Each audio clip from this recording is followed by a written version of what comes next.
Welcome to Last Night, your sci-fi recap show. Fathers and Sons was a fairly popular theme last night. John Zaffis and the Haunted Collector crew investigated a home where a father lost two of his children. On Arrow, Tommy makes a connection with his own estranged father, though perhaps not for the right reason. And we see the brief return of the Winchesters' surrogate father on Supernatural. To help me cover all that and more is my special guest, the Duke of Offney. It's good to be back, Miss Enghill. A pleasure to have you, Your Grace. You don't need to call me that, Miss Enghill.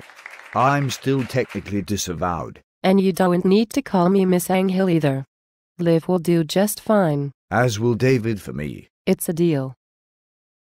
Let's start with the show Stranded.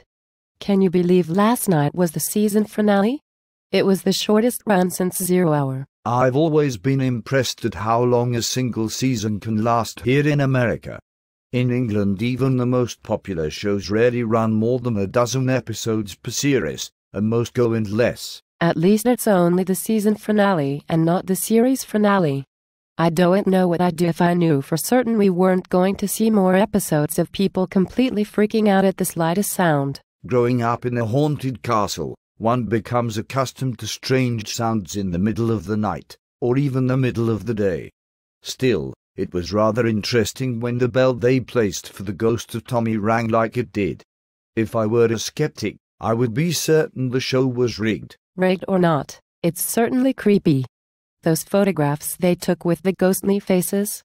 They were the most interesting evidence I've seen since that thermal image they caught in the prison window a few weeks ago. Haunted hospitals are about on par with prisons for creepiness, as far as I am concerned.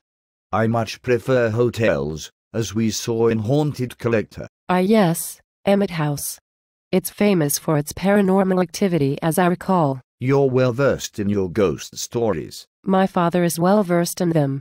He's the reason we didn't have player pianos in the home like we saw in last night's episode. He's a smart man. Player pianos and zoetropes. Two things you never want in the house if you're scared of ghosts. Good advice. Let's talk about last night's episode of Arrow. The Count returned, or at least it seemed that he had, when the drug vertigo found its way back onto the streets, this time with deadly consequences. Only when Oliver visited the Count in the hospital, it seemed as if the Count couldn't have been behind it. If there's one thing I've learned in all my years at court, it's the Counts are the ones you need to watch. Just enough power to give them ambition, but not enough to keep them satisfied. If power is what you crave, is there any amount of it that can satisfy you? Perhaps not.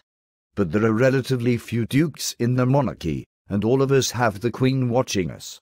Watching the Counts, though, is like herding cats, as you say. Well, this was one Count who is always under someone's eye. Unfortunately, that eye belonged to a deranged doctor who took the original Vertigo formula and improved upon it. It's not unheard of, at least in fiction. In fact, I believe it was the plot of a Batman Beyond episode about a dozen years ago. You watch Batman Beyond? In my younger days. I don't know why, but thought's kind of hot. Anyway, there was more taking place in last night's episode than just a few bad drugs getting dealt on the street. Detective Lance served a warrant on Tommy and Oliver's club. If Tommy hadn't covered for Oliver, then the Arrow Cave would have made the detective's night. This is why no superhero can afford to be without friends, people who can run interference, as you say. Even a billionaire like Oliver Queen needs help hiding, as we've seen numerous times this season. Absolutely. But it seems he'll need to find his help somewhere else in the future. Tommy finally got fed up with Oliver and gave up his stake in the club.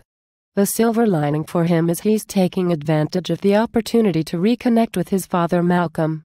Not sure yet if there's an upside for Oliver in all this. Perhaps there isn't. Perhaps there shouldn't be.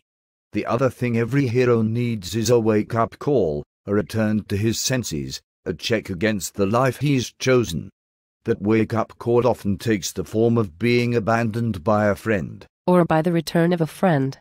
Last night's episode of Supernatural saw the very brief return of Bobby Singer, the Winchesters' old mentor and surrogate father. Bobby was more than a little displeased when he saw the point the two brothers had reached in their quest to close the gates of hell. I'd say he had reason to be. It must have been something of a shock to learn that Dean had been good friends with a vampire, and that Sam had let Dean spend a year in purgatory without trying to get him out. The biggest shock was learning that Bobby had been in hell in the first place. No one would have expected him to end up any place other than heaven when he died. But, as Bobby himself pointed out, things are pretty messed up in heaven. Indeed. With that dreadful angel Naomi in charge, it's a wonder anyone gets into heaven at all. In fact, I wouldn't put it past her to have allowed Bobby to go to hell in the first place, just so she could earn a little goodwill among the Winchesters by helping them free him. Thoughts and interesting theory. I wouldn't put it past her, but I may put it past the writers. They have shown a little, shall we say, lack of imagination in their storylines lately. Some of their more memorable scenes, like Castell beating up Dean a couple of weeks ago, weren't lifted from previous episodes. And does it seem to you that they have spent a lot of time lately bringing back old characters, only to use them for just one episode and then send them on their way? Thoughts.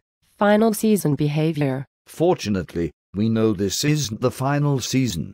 But I do think they could have used Bobby for more than one episode.